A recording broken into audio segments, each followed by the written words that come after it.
मोठा आनंदाचा क्षण आहे निवडून येणाऱ्यांसाठी, मोठा आनंदाचा क्षण आहे निवडून देणाऱ्यांसाठी.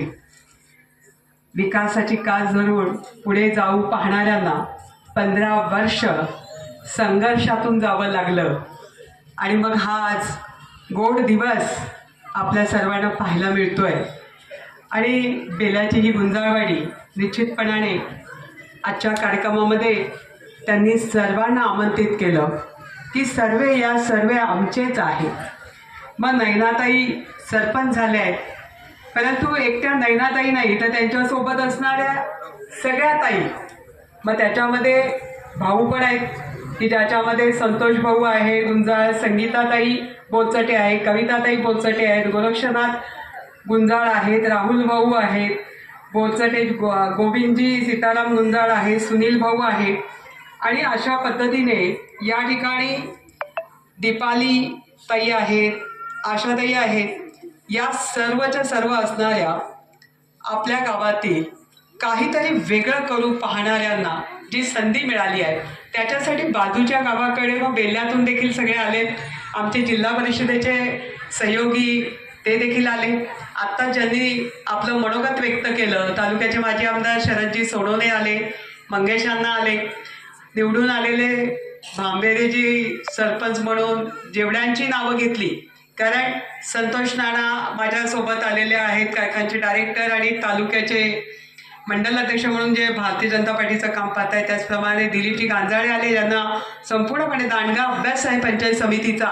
आणि या ठिकाणी या मंचावर विराजमान आमच्या राजुरीच्या सदस्यताई सुद्धा आल्यात. बाळाताई डोंगरे अचानक त्यांना जावं लागलं अडचण आल्यामुळे, परंतु ज्या वहिनीचा आज आपण सन्मान करतोय सरपंच म्हणून, त्यांची नणंदबाई उपसरपंच म्हणून वारुवाडीसारख्या ठिकाणी मायाताईंनी एक चांगलं काम उभं केलं. आजही त्याच तडकीने काम करतायत. या ठिकाणी आपण पाहता की शीतलताई हडवळे आहेत, ज्या राजुरीच्या शेजारच्या गावामध्ये काम पाहतायत सदस्य म्हणून. आणि अशा कुटुंबातल्या असणाऱ्या ताई सरपंच झाल्या आहेत, त्यांना सहयोग देणाऱ्या 9 सदस्य सोबत आहेत. आणि या सगळ्यांना आपण सर्वजण आलेले शुभेच्छा देण्यासाठी आलेलो आहोत. सर्वसामान्यामधून मोहन भाऊ मटाले हे देखील उपस्थित राहिलेत, पप्पू शेठ उपस्थित राहिलेत. आपलं स्वागत. नाना घोडे देखील या ठिकाणी आहे. त्याचा अभ्यास पाहिजे आणि शिबिरं घेऊन किंवा 2 दिवस गेल्याने अभ्यास होत नसतो. अभ्यास करायचा असेल तर येईल ते काम, मग ते महसूलचं येईल, पोलीस डिपार्टमेंटचं येईल, हॉस्पिटलचं येईल, समस्या कोणतीही येऊ शकते, MSCBचं येईल. मग त्यावेळी आमच्या ताईने दुसरं कोणावर अवलंबून राहण्यापेक्षा आपण पुढे आलं पाहिजे आणि त्या अधिकाऱ्यांसोबत प्रत्येक वेळी संवाद साधला पाहिजे. किमान महिन्यातला 1 दिवस जर तुम्ही 15 दिवसातून गेला तर अतिउत्तम, पण पंचायत समिती तुम्हाला कळली पाहिजे. कारण इथे काम आपल्याला पोस्टमॅन सारखं करायचं आहे. कारण इथून तुम्ही सुरुवात करणार, प्रस्ताव घेणार, मग तुम्हाला कधी घोडेगाव प्रकल्प कार्यालयात जायचंय, कधी तुम्हाला त्या ठिकाणी असणाऱ्या तहसीलदारांकडे जावं लागणार आहे, कारण बांधावरून भांडणं असतात. पण गावचे तुम्ही कर्तबगार झालात. आता तर शरदजी तुम्हाला म्हणाले की तुम्ही तर मुख्यमंत्री झालात, गावच्या मुख्यमंत्री झालात. होय, झालात तुम्ही मुख्यमंत्री, कारण तुम्हाला न्याय द्यावा लागेल. खुर्चीवर बसणं आणि तो मुकुट जो आहे तो काटेरी आहे, त्याचं भान ठेवलं पाहिजे. आणि कामाला सुरुवात केलं तर तुमची ताई 33 वर्ष राजकारणात आहे. 33 वर्ष असंच कोणी टिकत नाही, कारण त्याला वारसा लागतो, वसा लागतो. माझ्या माहेरी आजोळी कोणीच राजकारणात नाही, पण एक आवड, एक तळमळ आणि मदतीची भावना, याच विश्वासाच्या सिदोरीवर आज सगळ्यात 33 वर्ष मुंबईवरून प्रवास सुरू झाला आणि तुमच्यासमोर 22 वर्ष मी काढते.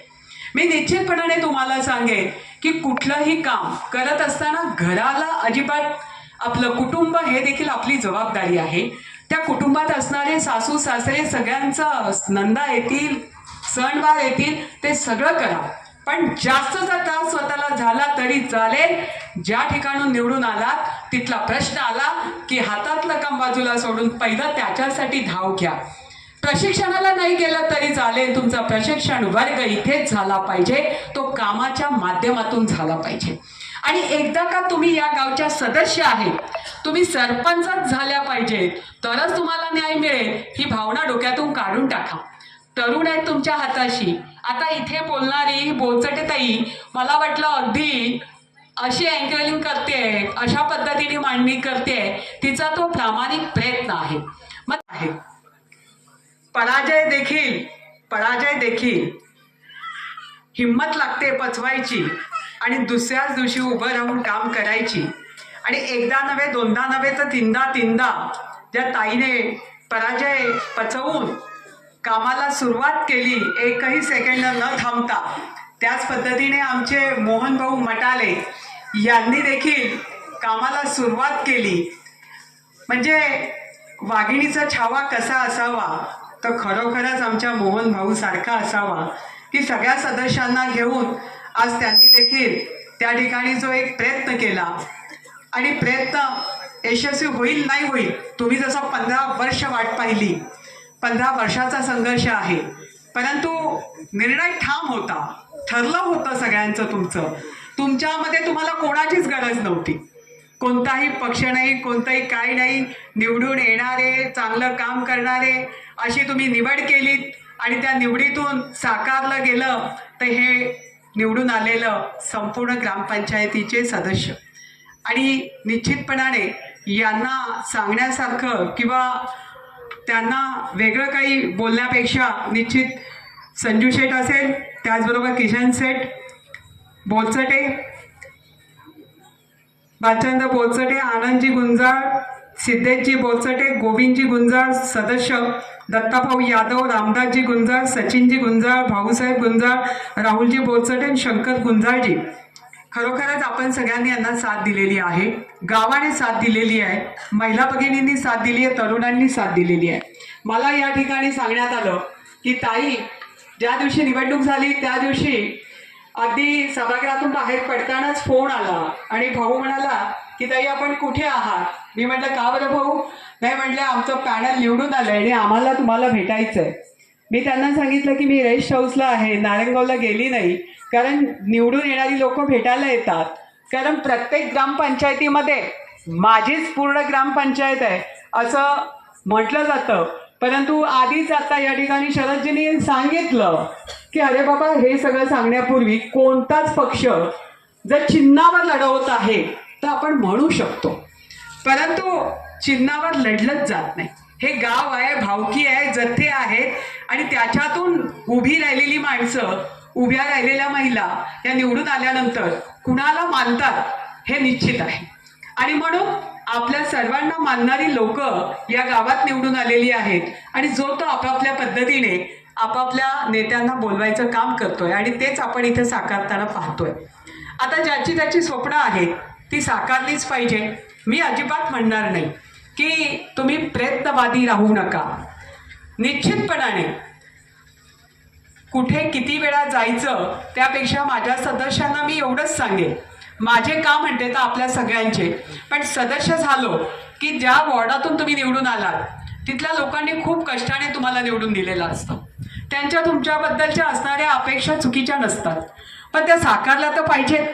आणि मग त्या साकारायच्या असतील तर निश्चित तर काही मंडळी शरदजींना मानणारे आहेत, काही या ठिकाणी बसलेले माझ्याच जिल्हा परिषदेचे सदस्य म्हणून ज्यांनी या तालुक्याचं आता त्यांच्याकडे तालुका प्रमुख पद आहे असे आमचे बंधू हे जुने जाणकार सदस्य म्हणून काम करत आहेत. आणि म्हणून भाऊ सांगू शकते ना, कारण बंगल्यावर जायला लागू नये म्हणून तुम्ही तर आहात हाकेवर लगेच. पवार साहेबांची ताकद तुमच्याकडे पण आहे, तुम्ही पण ते देऊ शकता, बोलू शकता, परंतु शेवटी स्वतः स्वयंभू झालं पाहिजे. स्वतः स्वयंभू झालं पाहिजे, स्वतःला ते कळलं पाहिजे. ज्या वेळेला प्रशासन इतकं सोपं नाही जितकं सांगणाऱ्यांनी सांगितलं, पण प्रशासन इतकं सोपं नाही आहे.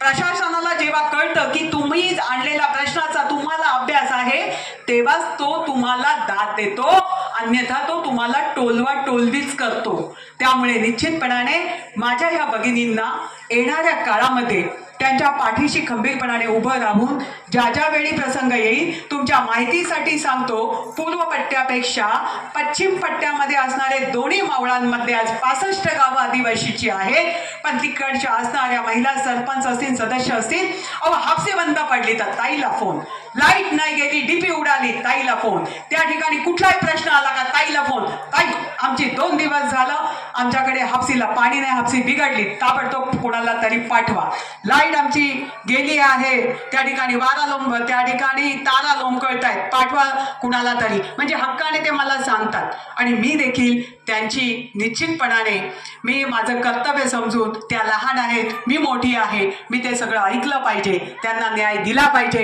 एसटी वेळेवर सुटत नाही, कॉलेजच्या मुलांचे प्रश्न आहेत, या ठिकाणी गरोदर मातेला आहार मिळत नाही, या ठिकाणी पोषण आहार व्यवस्थित येत नाही, असे अनेक प्रश्न आहेत. घ्या एक दिवस वाटून की एक दिवस मी शाळेत जाणार, आठवड्यातली एक दिवस मी आरोग्याच्या ठिकाणी कशी व्यवस्था चालली आहे ते पाहायला जाणार, गावच्या पाण्याच्या प्रश्नाबद्दल काय प्रश्न आहेत ते पाहायला जाणार. प्रत्येकाने तुम्ही वाटून घेतलात तर निश्चितपणाने तुम्हाला या गावामध्ये कोणताही व्यक्ती असं म्हणणार नाही. तुमचा प्रयत्न आणि प्रयत्न जर प्रामाणिक असेल तर यश आल्याशिवाय राहत नाही, पण प्रयत्न हे केलेच पाहिजे आणि ते यशस्वी होण्यासाठी आम्ही सर्वजण कटिबद्ध आहोत, कुठेही कमी पडणार नाही. तुम्ही लवकरच पाहाल की येणाऱ्या दुसऱ्या तुम्ही उपसरपंचाची निवड तुमच्याकडे 23ला झाल्यानंतर जेव्हा कधी तुम्हाला वेळ मिळेल आणि जेव्हा मी माझ्या पाठीमागे कधी कोणाला पळायला लावत नाही, मी कुठल्याही ठिकाणी बोलवत नाही, मी उलट सांगते की तुम्ही मला तुमच्याकडे बोलवा. मी अशी विहीर आहे की आणि तहानल्याला सांगते की बाबा रे तुला तहान लागली का, कारण तुमच्या जवळच बेल्यामध्ये मोहन भाऊनी व्यवस्था करून ठेवलेली आहे. त्या ठिकाणी सोमवारी मी 2 तास का होईना येते आणि 2 तासात माझ्याकडे उदापूर पासून तर अगदी तिकडे असणाऱ्या पिंपळगाव जोगापासूनचे लोक इथे येतात. त्यामुळे तुम्हाला अगदी हाकेच्या अंतरावर ताई सोमवारची भेटणार आहे. तुम्ही कोणी सगळे यायची गरज नाही. ज्या वॉर्डाचा प्रश्न आहे, ज्या कामाचा प्रश्न आहे, तुम्ही माझ्यापर्यंत फोनवर करा, कागद द्यायचा आहे तर जरूर द्या. तुमचं काम झालेलं असेल हा विश्वास तुम्हाला देते, हा विश्वास देते, आश्वासन नाही. मी नेता नाही, मी कार्यकर्ता आहे आणि म्हणून आश्वासन देणं बंद आणि फक्त विश्वास असा निर्माण करायचा का आत्मविश्वासाच्या जोरावर स्थितीचं काबीज केली जातात आणि शेवटी कागद बोलतो, माणूस बोलून चालत नाही. कागदावर यायला शिका. एकदा का तुम्ही कागद देऊ लागले, एखाद्याला पत्र दिलं आणि त्याने तुम्हाला दाद दिली नाही, स्मरणपत्र द्या, परंतु प्रत्येक विभागाचा अभ्यास तुम्ही अभ्यासपूर्वक करा आणि त्या विभागामधून या गावच्या लोकांनी पाहिलेलं स्वप्न जे 15 वर्ष गोठवलं गेलं होतं ते साकार करण्यासाठी या ठिकाणी शरदजींनी सांगितलं. काय सांगितलं शरदजी सोनवणेंनी की 50 वर्षाचा इतिहास मोडून देवेंद्र फडणवीस यांनी 5 वर्षात इतकं भरभरून काम केलं आणि म्हणून आज राज्यामध्ये आपण पाहतोय अडचण कुणालाच नाही. कसं देवेंद्रजी आहेत, शिंदे सरकार आहे आणि अजित पवार सरकार पण आहे, मग अडचण कुणाचीच नाही. त्यामुळे आपण सगळे मिळून आपल्या गावचा विकास हाच आपला ध्यास, अशा पद्धतीने काम करा. आम्ही सदैव तुमच्या पाठीशी खंबीरपणाने होतो आहे, भविष्यातही राहू, एवढंच आपल्याला अभिवचन देते आणि माझ्या शब्दांना विराम देते, कारण मला पहाटेच नाशिककडे रवाना व्हायचं आहे आणि अजून 2 कार्यक्रमांना भेटी द्यायच्या आहेत. कृपया क्षमा असावी. जय हिंद, जय महाराष्ट्र, जय श्रीराम.